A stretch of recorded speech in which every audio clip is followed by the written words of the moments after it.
I'm the Hooded Lid and welcome to my channel. I have been seeing a lot of Foxy Eye tutorials. I'm sure you have too. I've only viewed maybe 4 or 5 of them, and I kind of got inspired the other day, honestly. Here's the truth. I was kind of bored. I had been doing lighting tests for hours, seeing what it looks like. I put this light here and this light here and what time it was and all that kind of stuff, and it gets a little tedious. And I was sitting down here and I thought, you know what, I just want to play. And so I did, and I came up with this look that I am putting a picture of right here. Actually, it will cut away.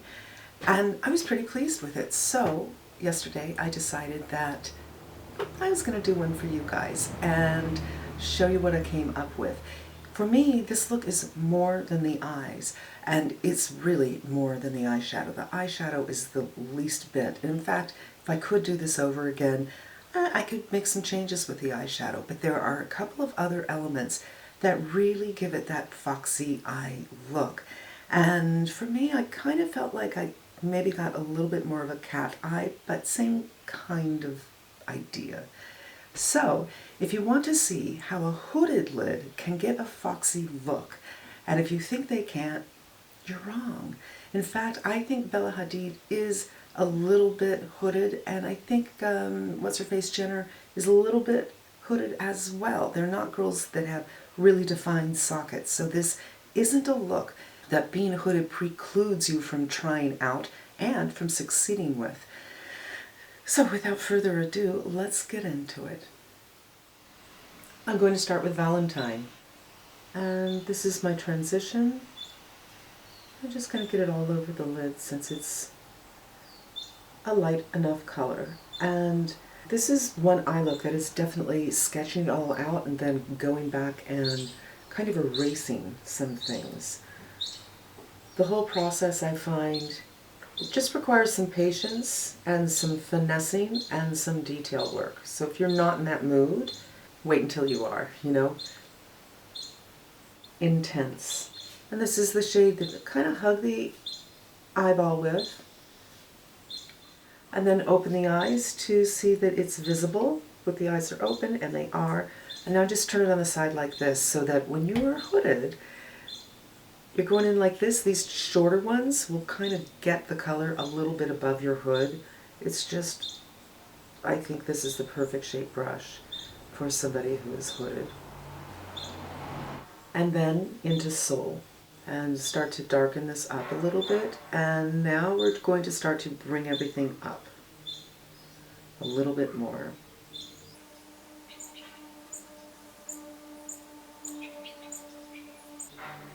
And just use a light hand and build it. And if you make a mistake, don't let it bother you, because we'll be fixing. On me, this eye is much harder because I have this fat bit right here. So while I put shadow there, it doesn't always look like it's there, so the eyes tend to look uneven. And that's my disclaimer. I'm going to pull you in a little bit, but not too much. Now I'm taking a pencil brush, and I'm going in with the darkest color that I'm going to use, which is Heartbeat. Here's the deal. The reason I want to do a pencil brush is I'm really looking at this as a canvas, and I'm drawing on it. We'll get an outline and then do a lot of blending. You know what's interesting, you guys, is so I'm kind of doing a wing. When I started looking at these tutorials that I was seeing, I thought, you know, this is what I've been doing, this whole Foxy Eye thing. I've kind of been doing something like this from the beginning because it works well with hooded eyes. And I would say that the people who have made this famous are a little bit hooded. Not as hooded as I am. And I should also say, yes, I have heard that these models have had surgery. I've heard both of them have had surgery. And I don't know, and it doesn't really matter. And I will also say this. This look doesn't look like it's there until it's there. It's like, what? Huh? It'll get there. But now we're going to go to the eyebrows, which also sounds weird, but the eyebrows are really, really important with this look. It seems to me that the eyebrow ends higher than it starts for this look. So I don't want to shave, I don't want to color anything, but I do kind of want to get that lift without, you know, doing this. And this is how I'm going to do it. First of all, I'm going to bring this down the teeniest bit. Don't go crazy. It'll make you look angry and it will close up your eyes. So I'm just going to kind of shadow it. So I'm just doing a shadow really gently.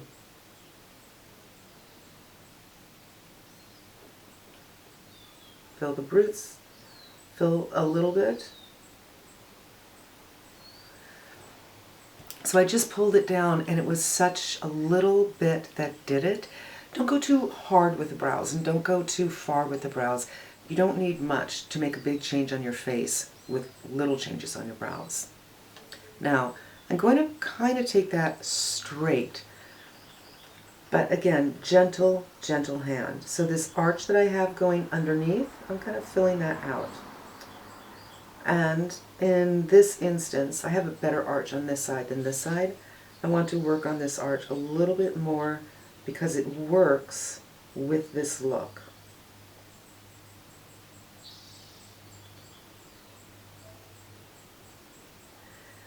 Now, before I do anything else, I'm just going to brush a little bit, see what I got going. Already, this is tilting up just by filling this in. I don't know if you notice the difference. Now I'm going to pretend I'm going from here, straight here, and I'm flicking out a little bit the brow.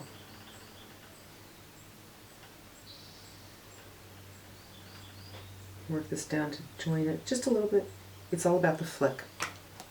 Now I'm going to take some concealer. You know, I have another video that I wanted to do a couple of weeks ago, but it required a dry run and I needed to kind of get rid of my brows. So I tried the drag trick where you put glue on your face. Glue stick, not glue, but you put glue stick on your brows, you flatten them, you powder them, and you go over and over again. It's a drag thing, but it looks good on drag because you're on stage. In real life, it does not look good.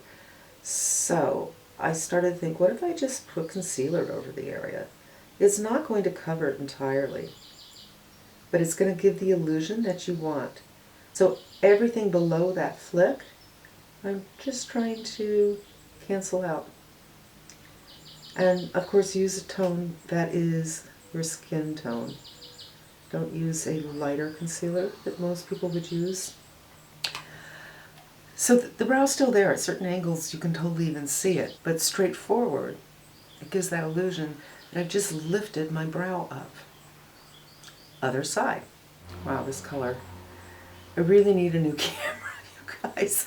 I'm going to be getting one very soon because sometimes when a camera stops and I start it up again, it takes a few seconds for the color to neutralize back, but sometimes it never does. And I have a feeling this is not going to match what I just finished. But as we know, continuing on, as we know, brows are sisters, not twins, and sometimes they're cousins. But I want to show you, I want to bring this down also a little bit. Well, not down so much as in. So a little bit towards the bridge. Again, I'm using a very light hand. And I'm just going over brow hairs I already have. I'm not adding to emphasize that arch because some of my hairs are blonder. And going under that arch to flatten it up a little bit. And then take a look at a mirror a little bit away so you get the forest from the trees. So that straight line from here to here is where I'm going to do a flick.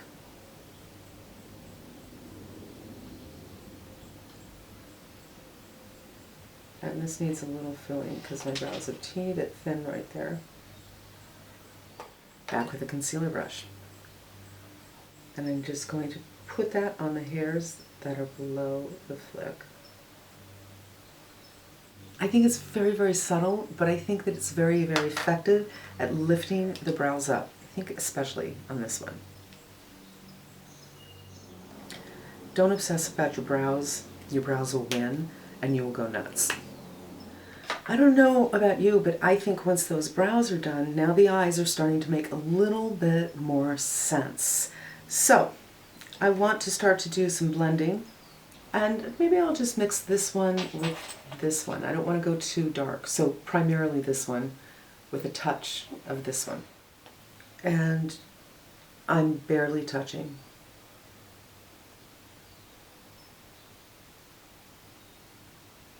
But I'm just blending out this dark bit that we added, or smudging it really more than anything, just softening that up. Okay, the lightest shade in here is called First. It's a skin tone shade, and I'm using a flat brush. And now I'm kind of erasing some of the work I've done. This I find really opens up the eyes. So this bit right through here, I'm beiging that out. So it's the inner corner and right under this bone, and your face may be different. And this color may not work for you. If you have another color that works for you, that's your skin tone-ish, you could do that.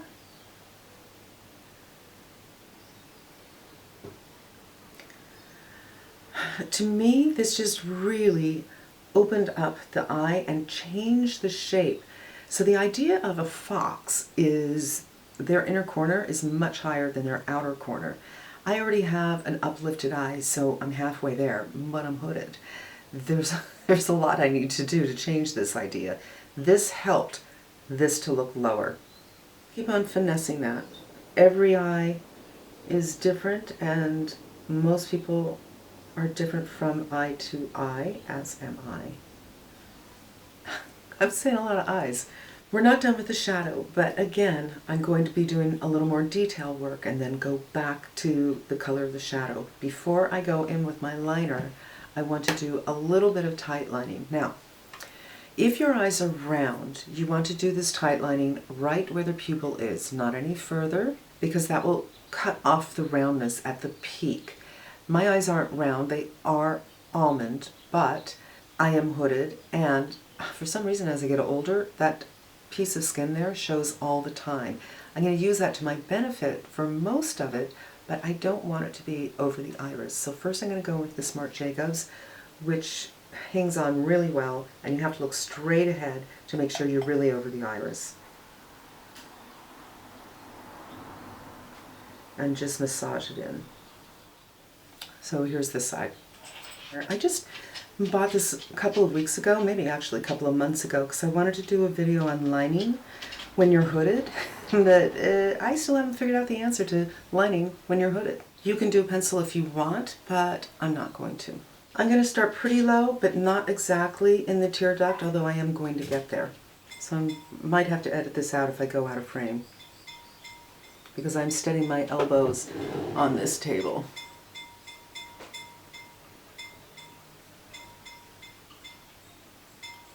And this is kind of thick. I took off a little bit. You want it to be the thinnest at the center of your eyeball. You don't want to go past the center of the eyeball. This is not about a flick. Now I'm going to go in even thinner.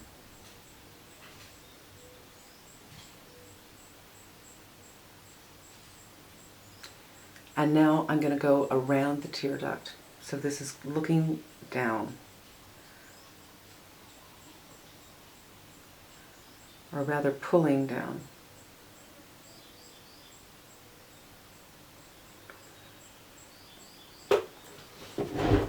There. Here's going up. It's hot. This has made my eye look suddenly like it's starting down here and going up. So I already did that to the eyebrow, and this little bit I feel has kind of pulled this out. So the two optical illusions we did was the beige right through here and now pulling it down. And it's beginning to look pretty foxy. Or catty. Other side.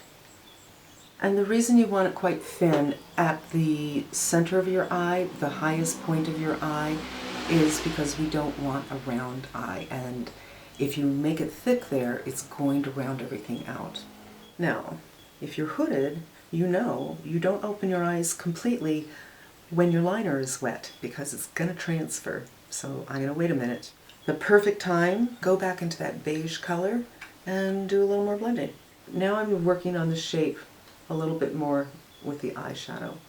And I want it to be nice and blended in here where I used a flat brush with a matte. And the other side. Again, I'm going out of order because I find that this works best before I finish the eyeshadow and do my finishing touches there. It's mascara time. And with this mascara, you want to, do the center like you usually do, but not too far up. You want to sweep it to the side a little bit because we don't want the rounded eyes, and we want to get a lot on the outside.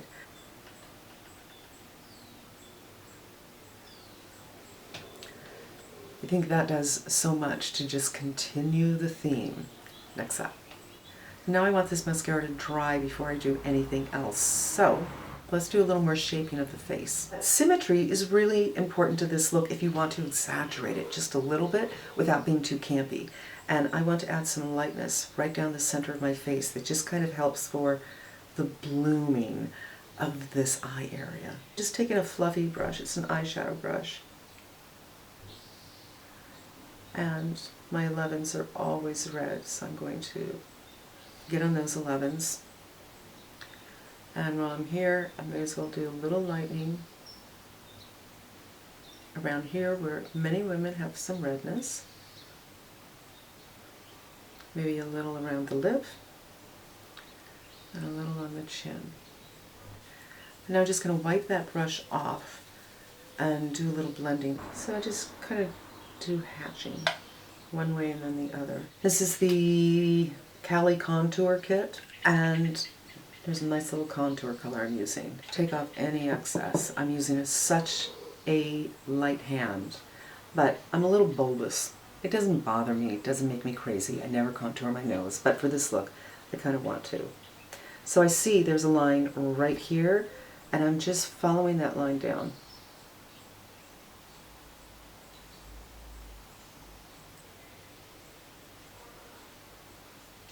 And instead of using the tip, I'm using the side because it's giving me a little more forgiveness, I think.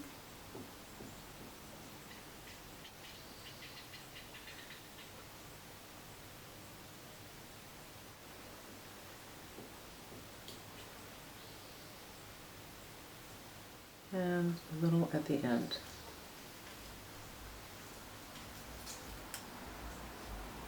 Okay.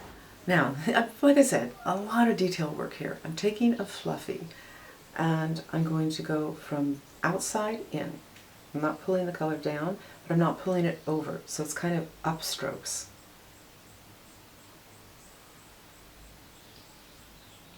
And now down strokes. And I'm just softening this line so it just doesn't look obvious. Hopefully, that would be the goal.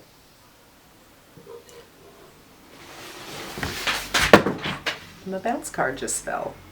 I'll be right back. Again, I'm jumping around, but I'm jumping around for a reason, because I want to see how everything works together. The lips are not the star of the show here. I have a lot of shine on my cheeks, so I want to take care of my shine. Now I do want to highlight the teeniest bit on the nose. I guess I'm going to go ahead with Charlotte Tilbury then. But the highlight's just going to be right here. Again, something right there opens everything up.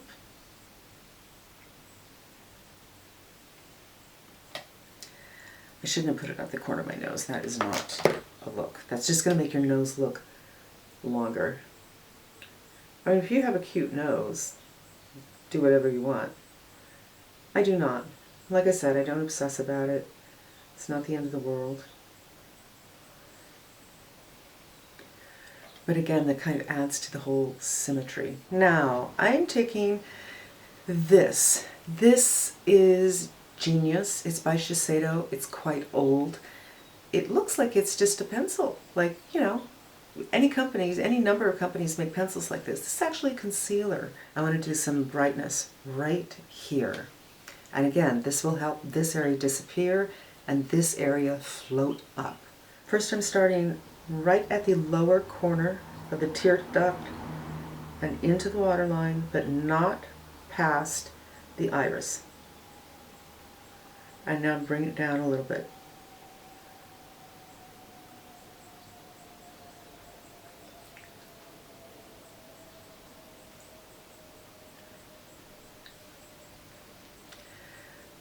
This side's done, this side isn't done.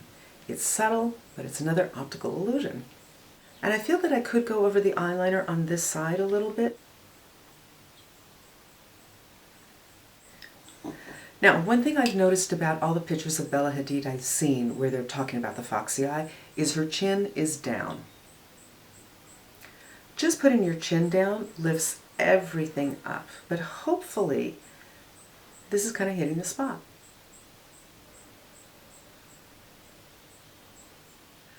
And this is it, you guys. This is my version of the cat eye, the Foxy Eye.